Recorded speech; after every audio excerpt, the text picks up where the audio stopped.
this is Trevor, and I'm from Hi, this is Trevor from meatspin.com.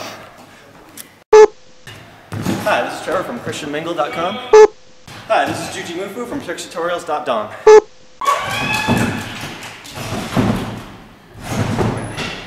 This is Trevor, and this is a cartwheel tutorial. Welcome to my cartwheel tutorial, which will really be more of a cartwheel improvement tutorial. I'm interested in function, not form, and you will need to self-diagnose and experiment in order to maximize your cartwheel. This is for everyone, but trickers most of all, because trickers are amazing. Especially trickers with bad cartwheels. I've seen trickers land cartwheel triple fulls on grass with bad cartwheels. Those kids are amazing, and I would love to see a quad full on grass, so here we go. Common mistakes. Common mistake. Over blocking. This one I think is kind of rare, but if your legs are too far behind you in either a round-off or a cartwheel, you're sacrificing too much of your flip and you're not going to benefit as much in height. So this applies for your front or first landing leg as well as your second landing leg. But I think the second landing leg is the more common. So make sure you're not pushing forward, which is counter to the momentum you've gathered. Common mistake. Bent legs. This one should be pretty damn obvious. It's like trying to swing a baseball bat or a golf club with bent arms. While no energy is lost by bending your legs, you're not able to generate as much power while you have bent legs. Common mistake. Bent arms. This one's funny because bent arms isn't actually a problem. Having excessively bent arms is, and for some people, any bend is too much. So if you're going to bend your arms, just make sure you can straighten them before you complete the move, and doing so actually creates energy. Common mistake. Bending at the waist. Takes half your body out the flip. Oh, I hate this one, and it's one that I have to occasionally fix with myself sometimes still. So when you bend at the waist, you do take half your body out of the flip, which is what generates a lot of the power out of the cartwheel. And when you throw your body, your torso, like a butterfly, that torque you feel doesn't actually generate or translate into a full as intuitively as you would think, so just not worth it. Common mistake. No heel drive, like this, where your torso pulls your legs. Common mistake. No heel slide, where your toes pull through, projecting you forward. Heel drive, heel slide. This one's pretty fascinating because it took me a long time to realize how complex it was. The leg in front is generally looked at as the jumping or pushing leg, and the leg behind is usually looked at as the heel driving or kicking leg. But both legs actually do both actions in order to get off the ground, and you can push with both legs to pull forward. So I'm going to go into more detail a little bit later, but just be aware that you want to be pushing and kicking with both legs. Huge common mistake. Legs coming together early. Maintain your split. Okay?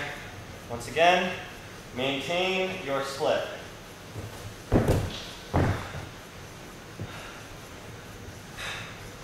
Pulling your legs together early, making into the round-offy. There's no pull from the hips. You don't want a cart off, you want a cartwheel. 1, 2, not 1, 1, 2. Oh man, the dreaded cart off. So either do a cartwheel or do a round off, because the in-between isn't as good as either of them. And the reason is all about the leading leg's time spent on the ground. The more time, the better. So when that leading leg is on the ground, you're able to push off better because you already have one foot supporting your body weight, and also you're spending more time resisting the ground. So by the time your second leg hits, you have no counter motion to counter. All you're doing is jumping. These mistakes are harder to fix. You have the back leg swing. It's usually caused by overreaching, but that's a separate problem. So the back leg swing looks like this. You go through, your back leg pulls you and torques your chest. Okay, a lot of people have round-offs too. Back leg should turn upside down and stay coming straight through. So once again, this leg should be Doing nothing but this from the moment it reaches the vertical horizon. This one really is harder to fix because it happens in your twist. And as mentioned before, there's two 90-degree turns in a cartwheel that equal 180. They're separate, but they need to be connected seamlessly. So the timing is 90 degrees basically before your first hand touches, and then 90 degrees near the vertical horizon. So you need to go slowly through your cartwheel and just practice stepping down, directly down, and even swinging through to fix this. My worst issue was instepping. Instepping is when your front leg comes over, trying to get yourself closer to the ground. So watch on the line. This is instepping. Okay. It'll help your arms torque, but it kills your push and all of your momentum in a straight line. Okay? Focus on the front knee, staying up even as you fall into your lunge. Oh man, another one I'm super guilty of. So this one you just have to be really conscious of where that leg's going. You can stand on a line and practice falling into your cartwheel more, just delaying when that foot actually touches the ground. Because the later it touches the ground, the less likely you are to put it somewhere. Okay. Overreaching is another very, very common one, but actually easy to fix. For overreaching, your first hand needs to come in. Okay, people who go towards the first hand have overreaching, especially when you're spin setuping into it. You're coming over here, you're coming from here, you're reaching past the line. Okay? Helps open your hips, kills everything else. Your height goes down, your power goes down, everything goes down. Fix your first hand as you're coming through, first hand in. So it's, well, that's around, but, okay. Watch again on the line. No overreach. This is overreach. Okay. Here you see fixed overreach. First arm. In. Hopefully I explained that one well enough. If you swing your arms like a baseball bat, you're going to have several problems. Each arm has its own trajectory, so you want to turn your arms like a steering wheel, one going up, one going down, from each from different positions. For round-offs, here's the progression for round-offs. Take your cartwheel, move it to a cartwheel step together. Okay. Then learn cartwheel block.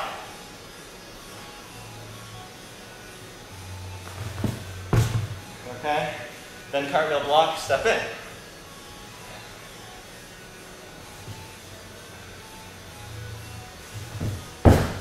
There's your round off. I actually didn't do a cartwheel block step in, I just did a round off, so I did skip a step. But hopefully get the idea. Making a round off tutorial is way easier than a cartwheel tutorial because a round off should be just a function of your cartwheel. Here's where stuff gets cray-cray because some of the stuff has to do with the heel drive, heel slide stuff, and some of it doesn't, so I'm just going to talk over what I'm seeing. Those are sliders on my feet, and sliders are just anything with a lot of friction on top and almost no friction on bottom. And they're really cool because it shows how much heel slide I'm actually putting into the cartwheel. So when you see a good example, both sliders are going to go flying. That means I'm pushing hard through the ground as I'm trying to gain momentum. When you don't see them go anywhere, that means I had almost no heel slide at all. And the cartwheels besides that can sometimes look almost identical, so that's why it's important to have these tools to really figure out what you're doing.